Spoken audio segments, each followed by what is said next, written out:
was a good one. All right. Special guest once again. I'm churning these out. We haven't done them in a while. Joining me today, Sarah. Welcome to the show. Hi, thank you so much for having me. Thank you for coming on. Your new single, Yes. Famous by Accident, is available everywhere, right? So everyone go listen to that after this. Let's stick Mhm. around with this first, and then let's go listen to it. But Yeah. I want there's a lot of places we could start, but basically let's start with you. Like if you don't mind, I know it's a very, open-ended question, but a little bit of a background about yourself and what got you, I guess, to this point now. Absolutely. Okay, my life story. Let's click in. Exactly. Well, I have been making music for pretty much my entire life, but it wasn't until I was 17 that I started doing it professionally. I was actually, I would make little YouTube covers. I was writing some music, and then I got involved in this platform called You Now, if you've ever heard of it. Sounds vaguely familiar. It was along the lines of a Twitch sort of thing. Oh, But they had 10 channels. It was a live streaming platform. They had 10 channels and one was dedicated to like dance, music, comedy, whatever. And you'd wait in a queue to be able to stream. And then once you were streaming, people would thumbs you up or thumbs you down, and that determined how long you got to stream for. So it was very brutal, Hunger yeah. Games-esque. Um, but I ended up becoming one of the top musicians on that platform. And I think it only had something like 30,000 users. Still. But yeah, still, I was able to stream for hours and hours on the musician channel. There was like 4 of us that really monopolized the channel. And so I was only 17, busting it out on there. And my parents thought, because of the success I was gaining on You Now and the quality of my songs were improving, they're like, we should try to get some of her stuff recorded. Now, I'm not a person of means, of literally any means from when I was raised. Uh-huh. So the pathway to getting my stuff recorded was incredibly unclear. We didn't have any connections. My grandma had died and left us some money, and so that's what we were going to work with. Um but my dad was at Costco one time, and this is a really funny story because like who meets anyone significant at Costco? But Yeah, there that's an was interesting one. I know, literally, it's clandestine. But, my dad was at Costco, and there was a guy demoing the pianos, and that used to be a thing. There would be people demoing the instruments that they'd sell at Costco. I don't think I've seen someone doing that in at least 8 years, but this was almost 12 years ago now. Okay. So, there was a guy demoing the keys. My dad comes over and he's like, "Oh, you're really great." And they get to talking, and that guy ended up being a producer. So my dad's like, "Wow, that's great. We have been wanting to get my daughter's songs produced."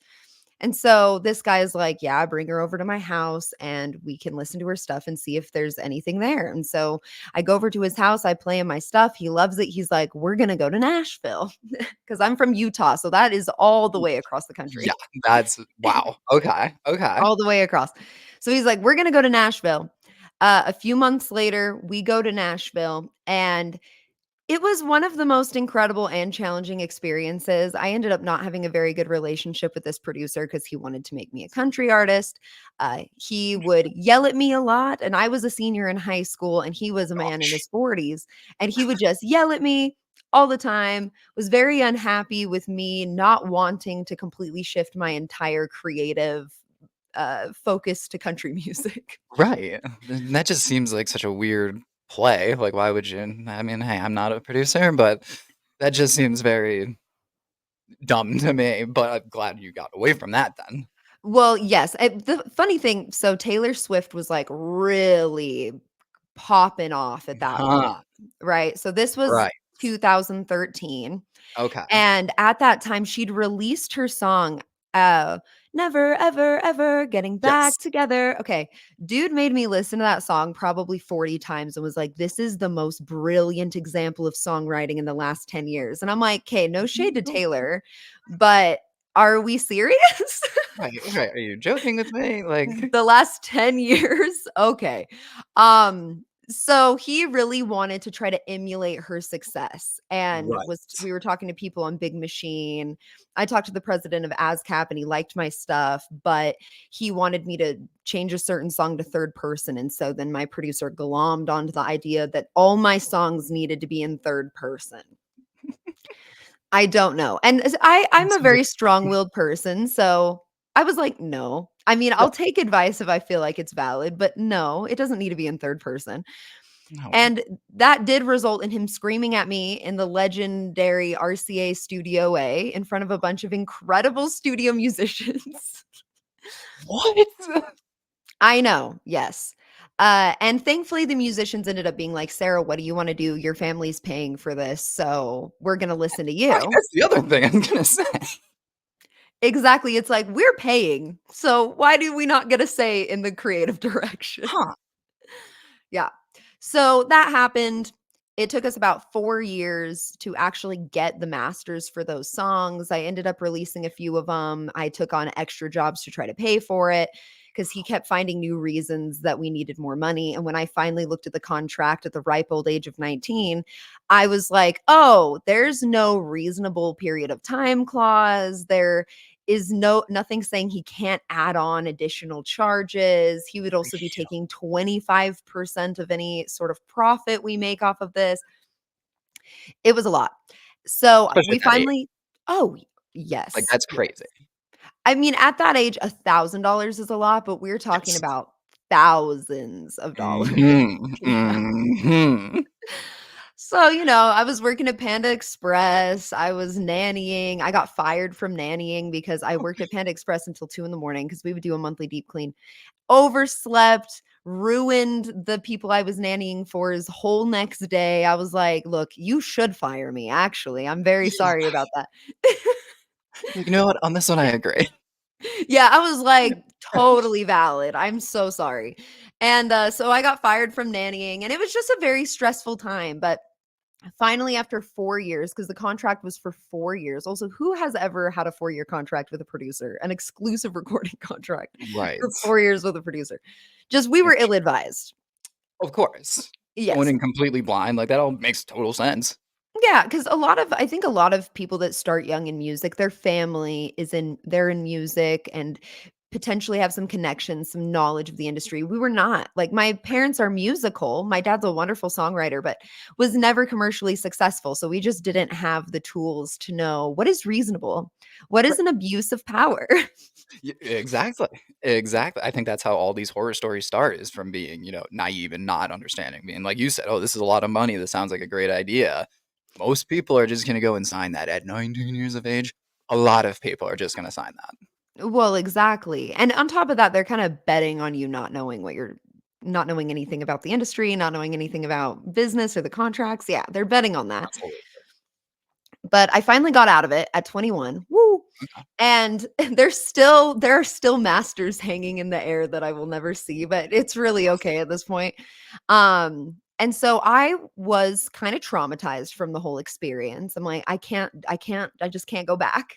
And No. so I decided to start completely from scratch, completely rebrand. I didn't have a ton of followers or anything at this point. You Now was dead. Um, so it wasn't the stakes were incredibly low for me. So I decided I wanted to make pop music. Mhm. And it was funny because I actually didn't even really listen to pop music. I always grew up listening to like grunge and alternative rock and metal and hardcore and stuff like that. But I loved Lana Del Rey, I loved Marina and the Diamonds, and I really loved Banks. And so I thought, I'm gonna try pop music. I think I could do it, and I think there's something in there that is so like, it was such a departure from what I've been making before that I thought it would heal me. I'm like, "Pop music, heal me, Yes. please." Yeah.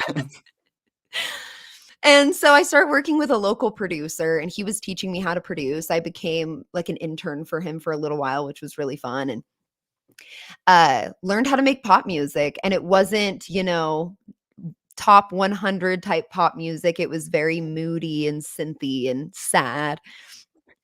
But I loved it, and I was so proud of it because I made so much of that myself. It was a huge labor of love, and I learned so much in that, process, and that became my first EP, Crushed Velvet, Okay. which is my least commercially successful thing I've ever made, but it's still one of my favorite things I've ever made because, Of when you course. put all that love into it, it's like, "Oh, it just Maybe. reminds me of that time." Absolutely. Absolutely. Yeah, and from there, I put that out. I put out my song Blood Diamond. I had my first brush with being shadow banned because the music video for Blood Diamond, I'm drenched in blood at one point of it. And I just progressively get bloodier and bloodier till it's like in my mouth and my eyes. And My goodness. it was pretty hardcore. But I got shadow Yeah. banned for that. And I ended up having to restart my Instagram account. Oh my goodness. I know. Holy Um, well, they don't know. The AI does not know when something is simulated violence and gore, or at least it didn't course. 5 years ago. No, it's probably worse now, we're gonna be completely honest. Yeah, they'll be like, "This is porn now." They'll be like, Yeah, "Oh, you're wow, right. this is porn." Like, wait, 2 sides of the coin here. Um, Exactly. oh, keep going, keep going, keep going. Okay. No, you're fine. I'm just monologuing, so feel free to Of stop course. me No, no, no, no. whenever. Please go But, ahead. that really catapulted me into making more and more music, and I became a lot more proficient at arranging and production and all of that stuff, and started working with some new producers. But and things were going really, really well. In fact, 2019, I was playing consistently very large shows. I actually used to open for drag queens from RuPaul's Drag Race during that time. Wow. Oh, okay. Yes, that's really how I came up in the scene. There is a local promoter, his name's Jordan Clements.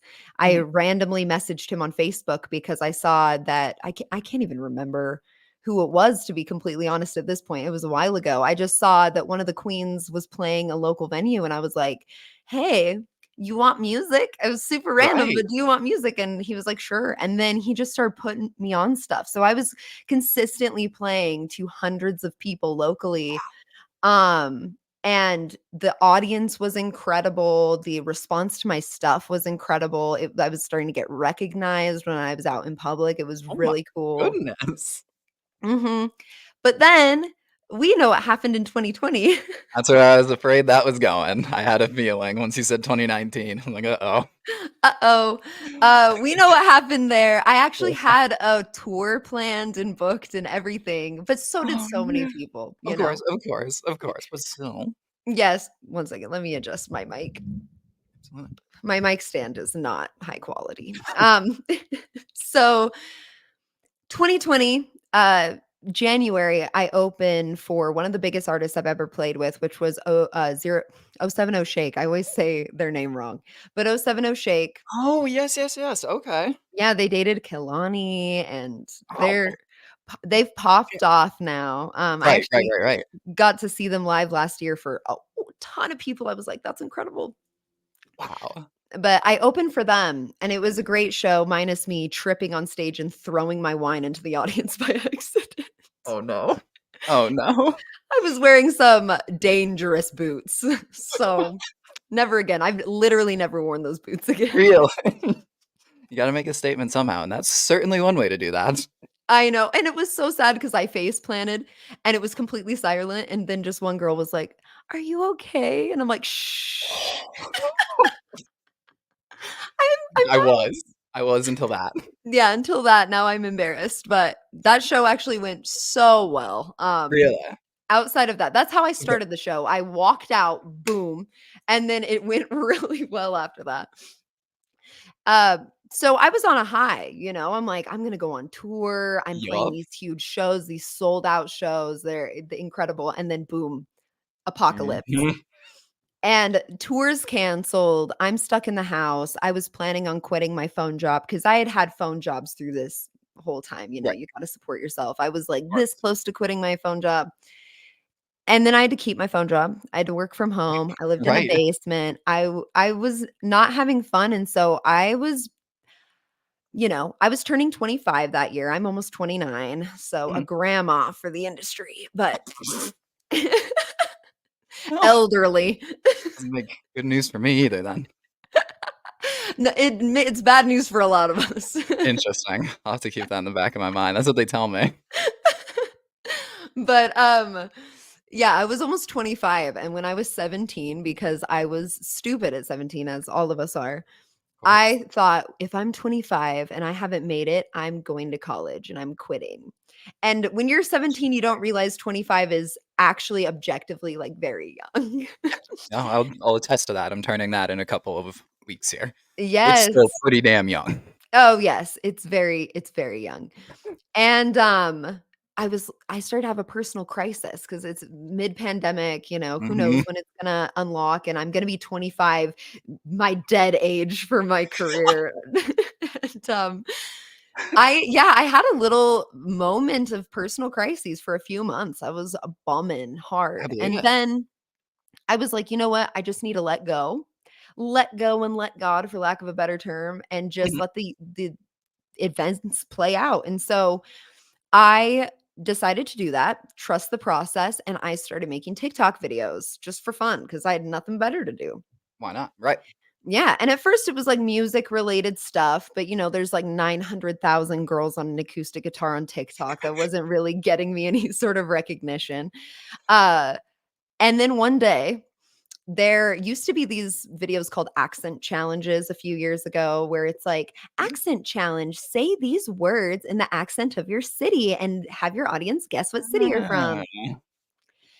And I have a very just standard American accent, right? But I thought it would be really funny to do it in, the voice of the lead singer of Blink-182. interesting, okay. And so I was like it was like, "Water," and I was like, "Water, caramel, caramel." And I did that, and I'd never posted anything like that Right, before. very I'd been silly before, especially in middle school, I would make very cringy short films, but I'd never really everyone done did. anything. Oh, yeah, well, you had to, it's a rite of passage. Correct. But that video got 500,000 views. I was like, "Whoa." Wow. I The most views I'd ever gotten on something was 100,000, and it was for a Sims 2 music video I made in 2010. A lot going on in that sentence, Oh, goodness. yup, and I'm not gonna elaborate at all. Totally fine by me. I think you'd lose me with that one as well because that sounds like a road I probably don't wanna go down. That's fair. Interesting, but it is that's interesting. It okay. Yep, yep. So, that was in I was like, "Whoa, okay. Maybe I'm funny." And Right. I'd just gotten out of a serious relationship where I was constantly being told I was cringy, but I'm like, "This is the cringiest platform on the internet, so it was perfect for me." Exactly. Your calling right there. Yeah, it was just calling my name. And so I did that, and then, I made a video where someone had said, like I don't know, I saw a video where someone was complaining about pronouns, and they were like, "You can't expect people to do that. English has never changed." And I am a huge linguist nerd, and Okay, I actually can read Old English pretty proficiently. that's insane. That was part of my pandemic stuff. That Okay, was my okay. pandemic hobby. And so I thought, that's not freaking true." And so I made a video where I was like, "English is English. It's never changed. Like, you can't call people they, them." And then I just started reciting Beowulf, "What way Gardena in Yerdagam Theod Kuninga." It just went off. Wait, yeah, hard to argue on that one. I mean, I don't think I've ever heard those words in my life. Yeah, and those were English at one point, you know? And so I made that popped off, and that really started me just making more and more and more content. And so by the early part of 2021, I was finally starting to get videos like in the millions and was very consistently building a pretty large audience. And so I kind of became a content creator. It was really weird. I had never really thought of becoming a content creator or an influencer or anything like that. It was quite literally something I never conceived of doing. Right. And Which but it happened. What did you say? I said, "Why would" that's not one of those things you go in, like, assuming that, "Oh, yes, I'm going to do this." Like you said, you kinda pop off and you're like, "Well, I guess this is what I do now," because you've gotten the positive reinforcement there by people telling you, like, "This is good content." Well, exactly, and it's like, well, I'm having fun, and I don't really have anything else to do. It's still the pandemic, so I might as well keep doing it. And I loved it. I really did. I built an audience. I started making these silly videos in this sexy voice, and people called it the mommy daddy voice. I'm so sorry. That it works, it works. I mean, that was impressive. Thanks. I Again, that's something that totally came out of TikTok. I never practiced that voice, but it was the mommy daddy voice. And I built like this whole following around like fake kink videos. And it was very silly. Uh, Huh. yep. So, end of 2022, actually in 2020, I wrote a song called Daddy. And I never thought about putting it out or anything. It was so different than my other music. And it's the chorus is, I want you to call me daddy. And yeah, it's fun. And it's really just about emotional vulnerability from like a straight guy being like, hey, you don't have to be so macho. You can just vibe. I can be the one to take charge once in a while and take care of you. And so I thought, perfect opportunity. Now that everyone's calling me daddy, I should put out the song called Daddy. Okay, I'm following here. Yeah. And I had put out an EP in early 2022. It kind of flopped. It didn't jive with my online presence. I was now this zany, satirically sexy Yep. influencer. And then I have this moody, brooding ass music that I wrote in the pandemic after a breakup. Yeah, two very different worlds right there. Very different. So it didn't intersect, but Daddy was perfect for it. So I put Mhm. out Daddy, put out a series of hilariously weird videos about it. I was using men's weird comments against them because they were like, "This is disrespectful to men." And I was like, "What?" What?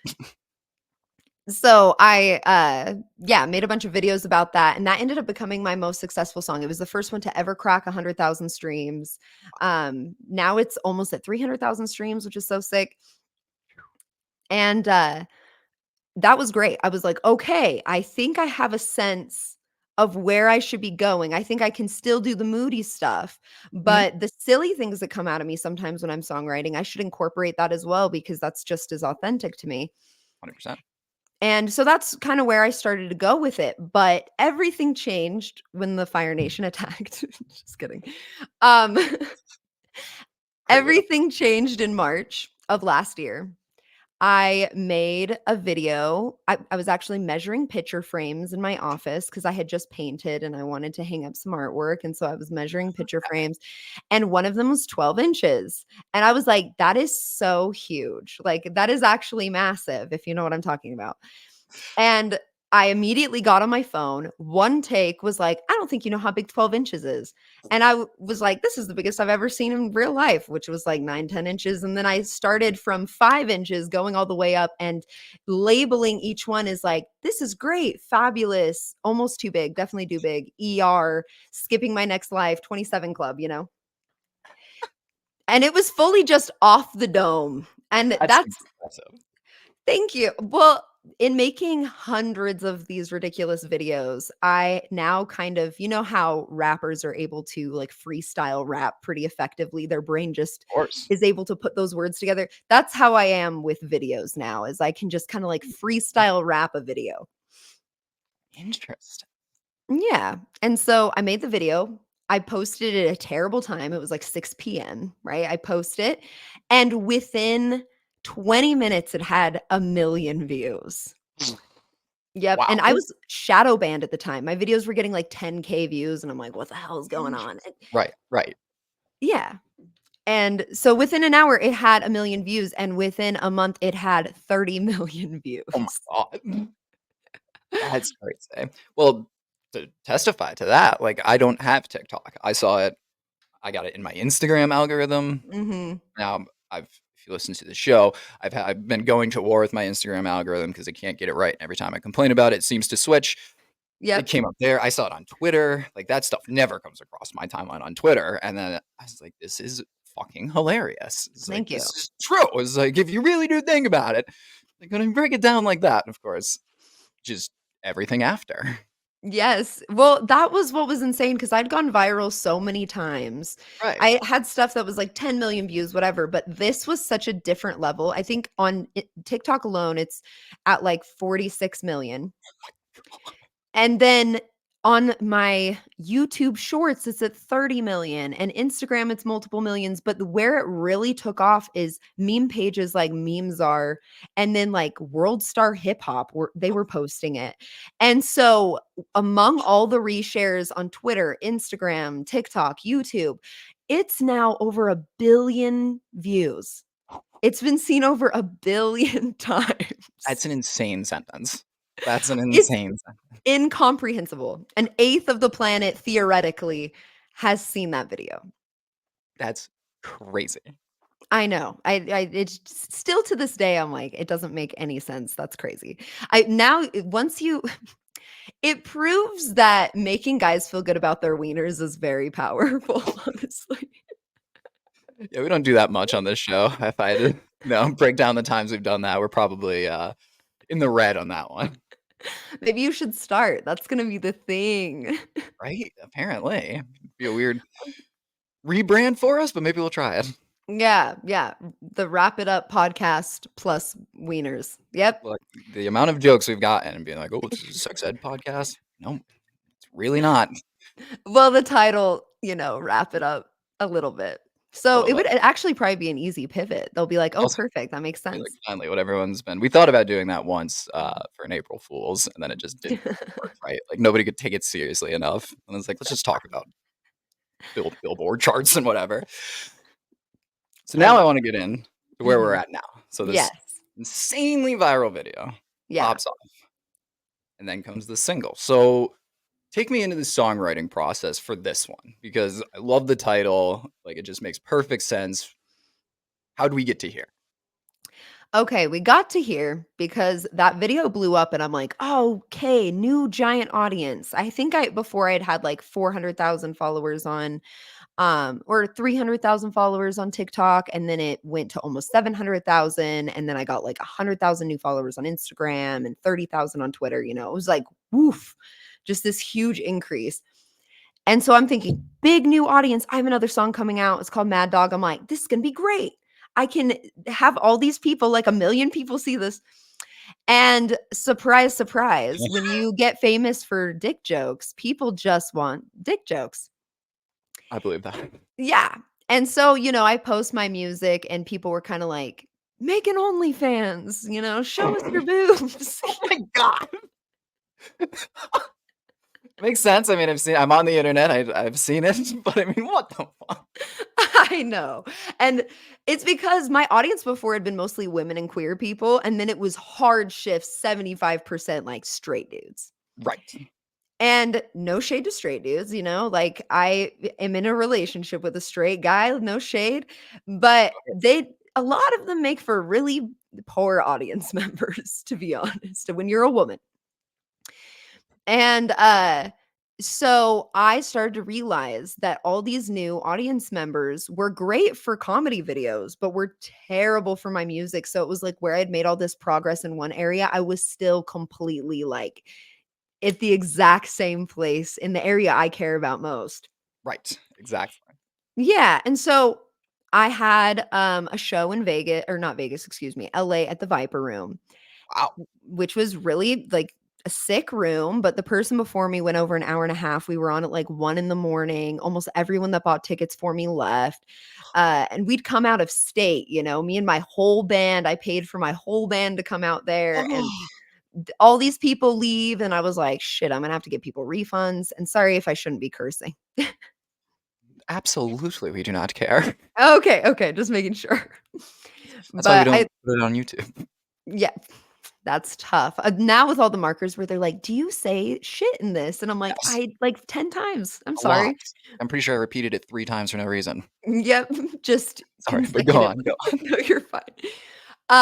So I'm like, I'm gonna have to refund people their tickets. This was a crazy experience, yada yada. And then I was wearing like this lingerie bodysuit, which lost me a very significant member of my team because he said it was breaking boundaries in his marriage because of the way I dressed.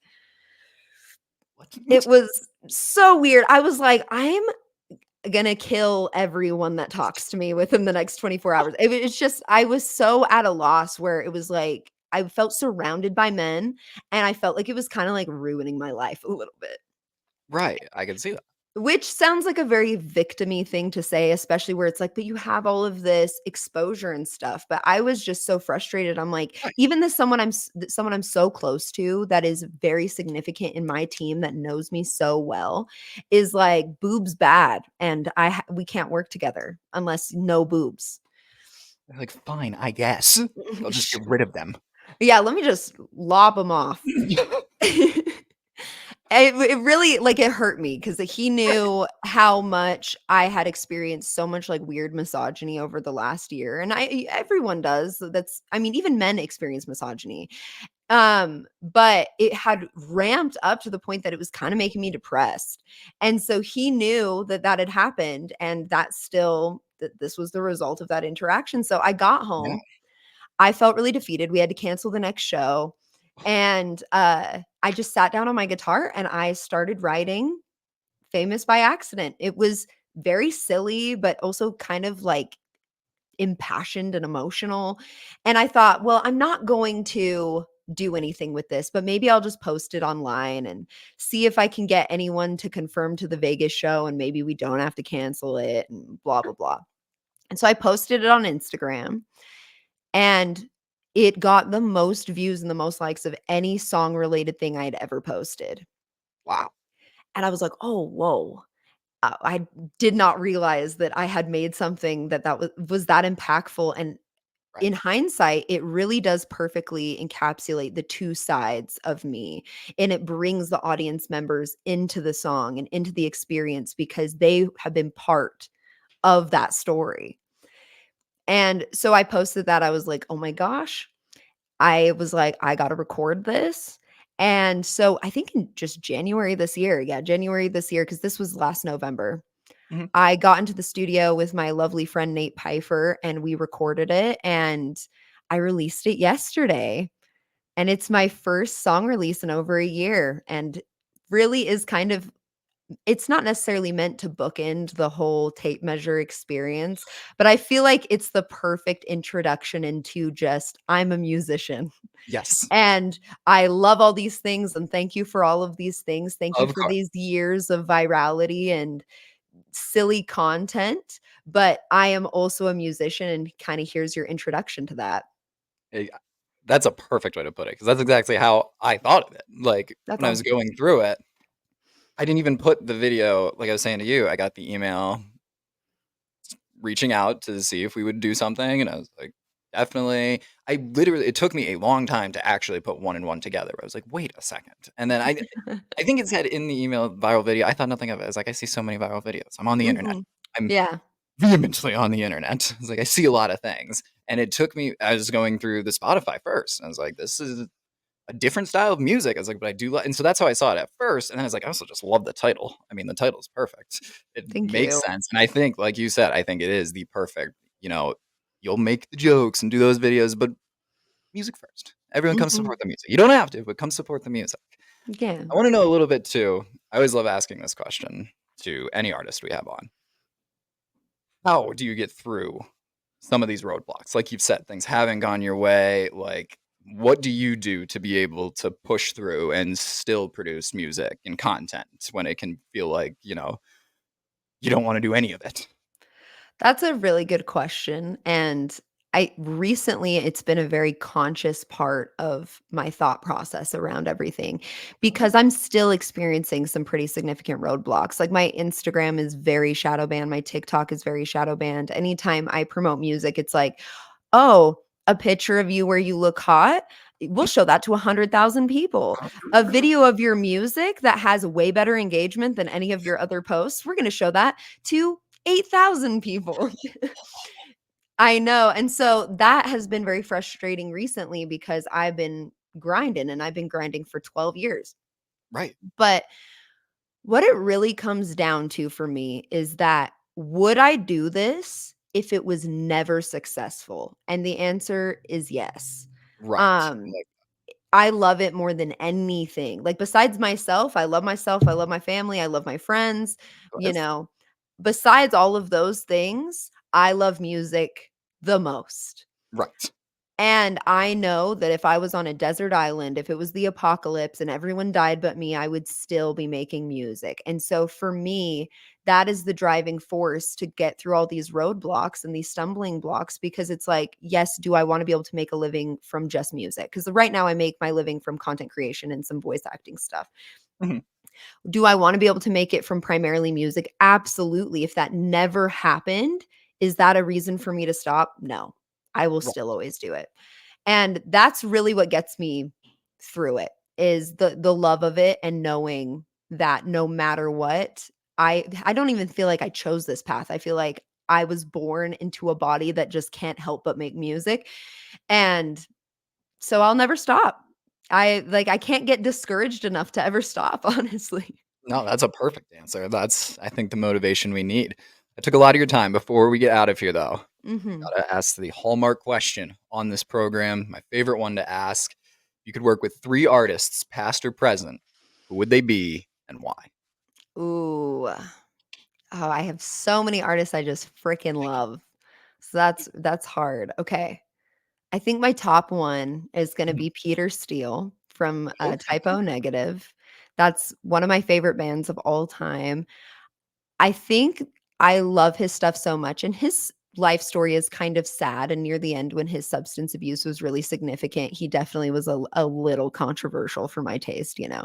Interesting. But I understand that when you're, like, in the height of substance abuse, you're not the person that you were prior to that. No, no, no. No, no, but I love his music and I love his approach or his, past approach to songwriting because he knows exactly who he's talking to.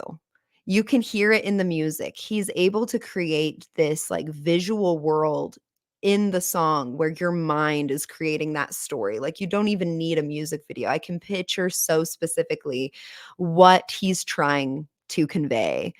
And he just knew his audience so incredibly well and crafted the most perfect brand. Like, to me, Typo Negative is one of the most perfectly crafted brands for a musician, and they were pretty big, but they are still, like, on the nicher side. Like, that's goth rock slash metal. That's not a primary genre that people listen to. But I would pick him for that reason that I just really respect the hustle and I respect the very deliberate execution of their music. Interesting. Um, have you listened to Typo Negative much? It sounds vaguely familiar. I think if I've heard something, I'd be like, "Oh, that's what that is." Like, I think I've probably heard it in passing if I had to guess, like somebody playing it, but now I have my homework for, after the show. Yeah, you got to. I mean, he passed away in 2011, but that was Okay. definitely like 90s goth rock sexy. If you've ever Oh, heard of the band Him, like in a yes. similar vein. Yeah. Okay. Okay. Yeah. Yeah. So also love him, but they're Okay. not on this list. Alright, alright. So we got Peter Steele from Typo Negative, and then we got Stevie Nicks. Um, Ooh. Miss Stevie, I saw her live for the first time this week actually on her 76th birthday. Oh, yeah, wow. And she kills it still. Like, I she's believe it. 76 and she definitely some of the high notes she doesn't sing anymore, but her voice is so in the pocket and so solid and she's still so emotional in her delivery. It's this rawness that shakes you. And that's honestly, that's why I would wanna work with her is because of the honesty and the rawness in the way that she sings, where it just penetrates you to your core, and I Wow. want that on a track. That's fire. I mean, now I'm sold to have to go see Stevie Nicks live because that was a Oh my great selling of it. I'll put it on Yelp. Perfect, perfect. But, Miss Stevie, and then I think the last one, Mhm. much more contemporary, is Miley Cyrus. And I love that she is badass rock and roll, but she can also do pop and ballads and country, and her range is so incredible. I think she's very under appreciated as an artist because I think we'll look back in 20 years and be like, that was one of the greatest voices of that generation. So I love her. I love her work. I love how herself she is and unashamed of herself. And, she's gone through her phases as we all did. I idolized the hell out of her in 2013 with like her MTV performance with the foam finger, the infamous Wild. foam finger. Loved it. I loved it too. I was like, "Yes!" Um, so I just love her. I love her songwriting, but I love her authenticity and her proficiency vocally the most. So those are my top 3. Those are some perfect picks. I do have my homework, but yeah, the Miley Cyrus Mhm. one I could see as well. That's a great one. That's a Yeah, great one. she's And I think to fabulous. your point, I don't think it'll even be 20 years. I think now we are start of being like, oh, we were all kind of crazy. We all go through phases. It's like, is that what we're gonna knock her for? The music was still pretty damn good. To Exactly, be it's completely like honest.